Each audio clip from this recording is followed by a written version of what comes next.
Olá! Neste vídeo vamos aprender a fazer o dimensionamento de uma seção transversal de concreto armado. Agora vamos ver um exemplo numérico, com valores para ficar mais claro como faz. Ok, então vamos ver aqui o nosso exemplo, o nosso exemplo 3. Determinar a área de aço da seção transversal dado FCK igual a 30 MPa. Aqui temos a resistência do concreto, 30 MPa. Gravando. Olá pessoal, tudo bem? Nesta aula vamos ver um exemplo numérico do dimensionamento de uma seção transversal de concreto armado. Agora vamos colocar valores para cada variável, para cada parâmetro aqui do nosso problema, ok? Então vamos lá. Exemplo 3. Determinar a área de aço da seção transversal dado resistência do concreto, o FCK do concreto igual a 30 MPa. Resistência do aço, FYK do aço igual a 500 MPa. Largura da seção transversal, B igual a 20 cm. Altura da seção transversal, H igual a 45 cm. Altura útil da seção transversal, D igual a 40 cm. E o momento solicitante característico igual a 90 kN vezes metro. Ok. Bem, nesse nosso problema aqui, nós temos três incógnitas. A área de aço tracionada, AS, a área de aço comprimida, AS', e o ΔX. A questão é que, como já vimos na aula anterior, nós só temos duas equações para resolver o problema. Então, nós podemos adotar duas estratégias diferentes. A primeira estratégia é, eu vou adotar e impor o valor do AS' igual a zero. Desta forma, se o S' igual a zero, basta eu calcular o AS e o ΔX. Eu calculo o AS e o ΔX e verifico se o ΔX é menor do que o valor proposto pela norma, valor limite, que é o ΔX de 0,45. Se o ΔX for menor ou igual a 0,45, a minha hipótese de considerar S' igual a zero está ok, não tem problema nenhum. Mas se esse ΔX for maior do que 0,45, de acordo com a norma, eu não posso adotar esse valor. Então, o que eu faço? Seria a minha segunda linha, minha segunda abordagem. Eu adoto um ΔX igual a 0,45 e calculo o AS e o AS', ok? Beleza, então vamos ver um exemplo aqui agora. Bem, primeiro passo. Como a gente fez nos exemplos anteriores, temos que determinar o quê? Os parâmetros de dimensionamento. Então, a resistência do concreto de dimensionamento, resistência do aço de dimensionamento e momento solicitante de dimensionamento. Ok. Como é que fica a resistência do concreto de dimensionamento? É igual a resistência característica dividido pelo fator de minoração do concreto. Então, a resistência característica 30 é um dado do problema e o fator de minoração é recomendado pela norma, 1,4. Então, isso aqui vai dar igual a 21,43. O quê? Qual a unidade? Megapascal. Tá certo? A resistência aqui é dada em megapascal. Eu não vou trabalhar com megapascal. Eu vou trabalhar com outra unidade. Então, eu faço uma conversão de unidade aqui e esse valor fica igual a 2,143 kN por centímetro quadrado. A unidade de força que a gente vai adotar na resolução do problema vai ser kN. E a unidade de comprimento e a área serão centímetros e centímetros quadrados, respectivamente. Beleza. O FYD, resistência de dimensionamento do aço, vai ser o quê? Resistência característica do aço dividido pelo fator de minoração do aço. Então, 500 MPa do aço dividido por 1,15 vai dar igual a 434,78 MPa, convertendo para kN por centímetro quadrado, 43,478. Fica simples, observar aqui como é a conversão de megapascal para kN por centímetro quadrado. Basta dividir o valor por 10 que a conversão está feita. Bem simples. Ok. Seguindo, momento solicitante de dimensionamento. Momento solicitante de dimensionamento vai ser igual ao fator de majoração da força vezes o momento solicitante característico. Então, aqui nós vamos adotar um valor de 1,4, é um dos valores recomendados pela norma, vezes o valor característico do momento, que foi dado aqui no enunciado do problema, 90 kN vezes metro.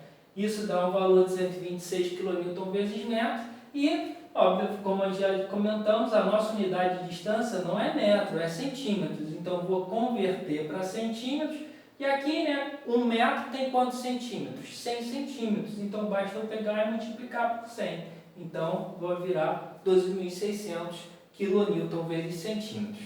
Beleza. Então, vamos seguir aqui. Agora, a nossa estratégia vai ser, vamos seguir a primeira abordagem aqui, a S' igual a zero. Então, vou falar que a S' vai ser igual a zero e vou escrever as minhas equações. Somatório de forças na horizontal igual a zero e somatório de momento igual a zero.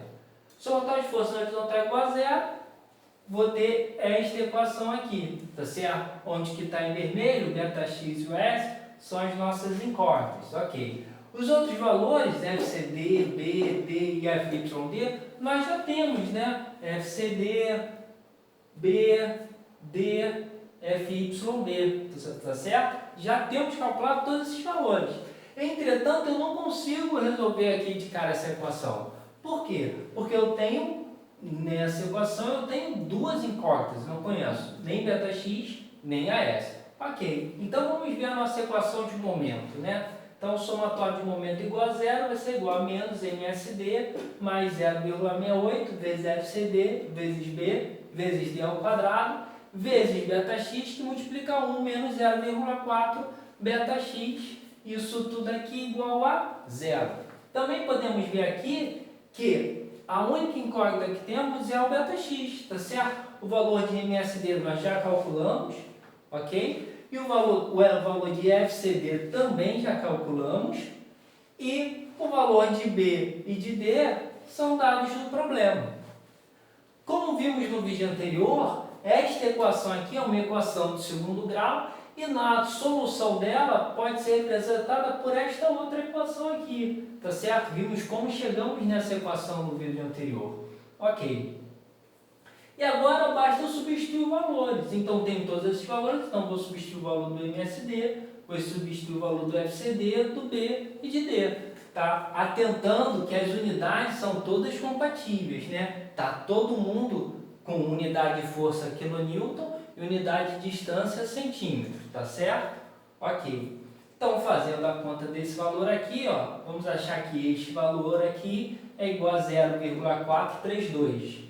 Então, vai ficar 1 menos 0,432, essa parte dentro da raiz. Fazendo essa conta da raiz quadrada, vamos ter aqui este valor aqui, raiz de 1 menos 0,432 vai dar 0,754. E aí, fazendo esta conta aqui, nós achamos o valor de ΔX. ΔX é igual a 0,308, ok? Que é o quê? Menor do que 0,45. Então, este valor de ΔX atende à recomendação da LBR 6118.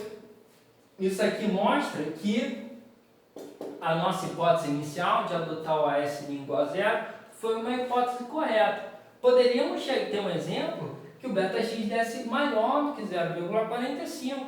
Então, se esse fosse o caso, bastaria eu ir aqui para a segunda abordagem, tá certo? Adotar um ΔX igual a 0,45 e calcular o AS e o AS', porque eu não poderia adotar um ΔX maior do que 0,45, pois não estaria atendendo uma restrição normativa, ok? Beleza. Bem, seguindo aqui, agora que eu já tenho o valor do ΔX, eu consigo aplicar ele nessa primeira equação e achar a área de aço. Então, vou ter aqui que a área de aço vai ser igual a 0,68 vezes FCD, vezes B, vezes D, vezes o ΔX, acabamos de calcular, dividido por FYD. Então, nós temos todos esses parâmetros, substituímos esses parâmetros aqui na equação e fazemos a conta. E achamos que a área de aço vai ser igual a 8,26 centímetros quadrados, tá certo? Então, aqui eu desenhei a seção transversal, só para representar, né, esquematicamente. Então, temos uma seção transversal retangular, de largura B, altura H, altura útil D', tá certo? A área de aço comprimida não tem, é igual a zero, é o que representamos aqui, tá certo? S' é igual a zero, então não tem área de aço comprimida aqui. E a área de aço tracionada vai ser igual a 8,26 centímetros quadrados, tá certo? Um outro fator interessante aqui é que nós determinamos aqui o beta-x igual a 0,308 e com isso você pode voltar lá naquele vídeo dos domínios e verificar em qual domínio o beta-x está, tá certo? Isso aí fica de exercício para vocês, ok? Valeu, obrigado, até a próxima!